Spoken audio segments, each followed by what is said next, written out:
Ahmad, that your scholarship has just resulted in an important book that just came out, and that your primary scholarship recently, anyway, has been on kind of the wars of liberation in Africa, and maybe you could talk a little bit about that part of your thought. Yes. I was gratified. I check periodically, see how my book is doing. I see it's #1 in sales on Amazon.com and on the country Ghana.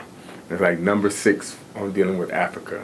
So I was pleased to see that. But that's exciting. I wrote a biography about Kwame Nkrumah, who was the leader of the first country to gain its independence after World War II in sub-Saharan Africa. I wrote about him as what I call a diasporic personality. That is, a personality created not just by Africa, a black person, but he's created by the African diaspora, by America. Because he leaves Africa in 1935 and he goes to Lincoln University.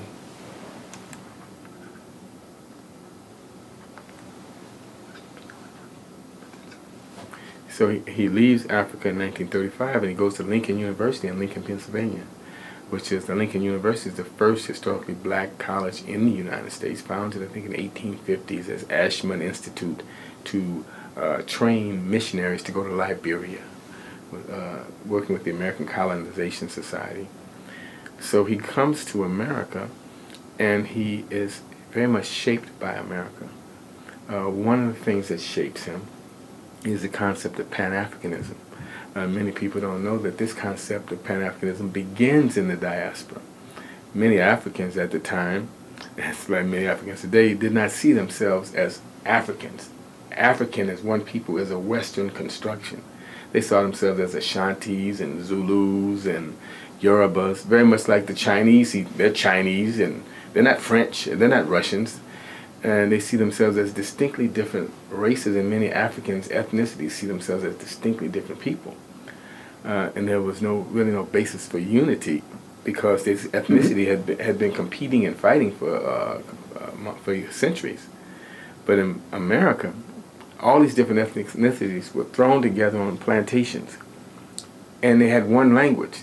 There is no Ashanti and no Zulu and no Fanti among black Americans. We're all black Americans.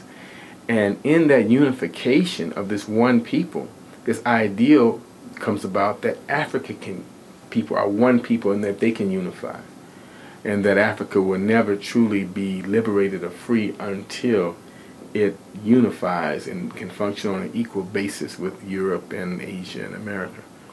So he gained that philosophy and honed it while here in America.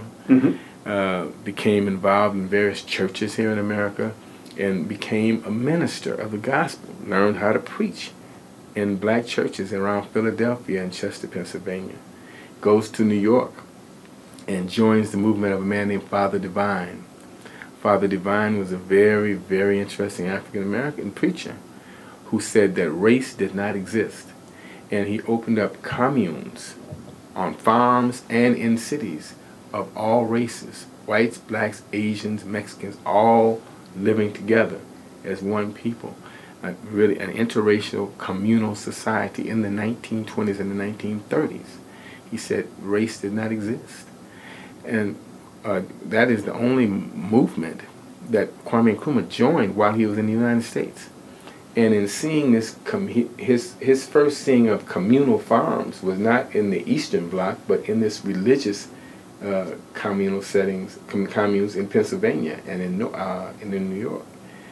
And he had seen how the dynamism of a charismatic leader like Father Divine could get together all these different races who were at each other's throats in other parts of the country, but in his communes, they come in entering, saying there's no such thing as race. We're all the human race. We all have one divine Father.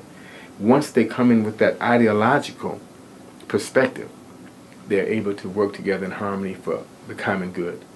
Nkrumah takes from that also and puts that with Pan-Africanism, that Africans with a socialist or communal ideal led by a charismatic leader who's divinely sent by God can unite them so that their ethnicities will not be any more fighting, but will be united in the belief that there is no Ashanti and Zulu and Yoruba, there's only African.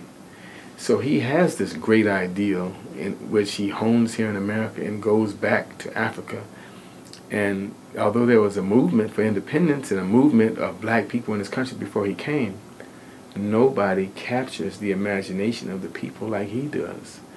And within a year or 2 years, he's speaking to vast crowds of thousands of his people. He's become famous all over the country.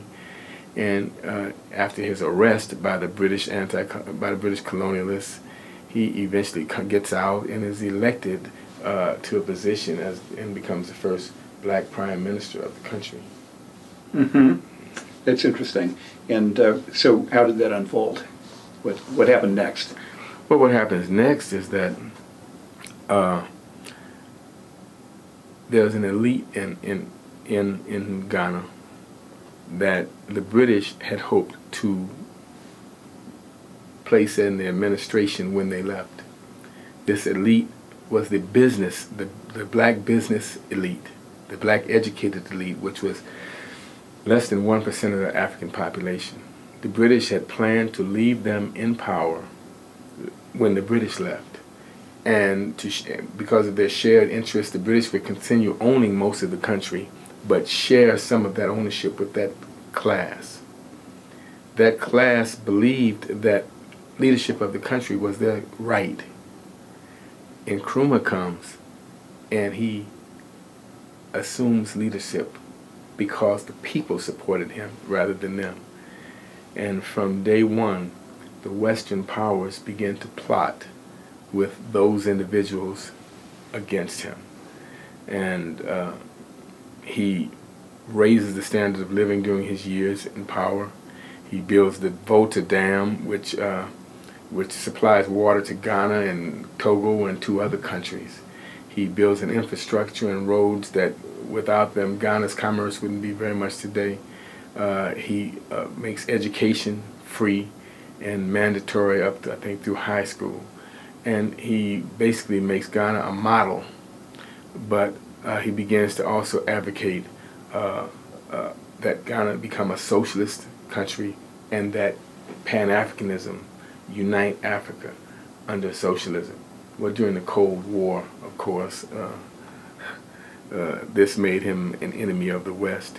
And the documents I have in my book, declassified from the Central Intelligence Agency in the United States State Department as well as the Defense Intelligence Agency, show the plots also with the British to overthrow him. There were, I think, 6 assassination attempts that killed over 300 people. One of the worst being a little girl was given a bouquet of flowers to hand to him when he came past, and there was a crowd of people around him, and the bomb in the bouquet went off early and blew up the little girl and a bunch of people around her.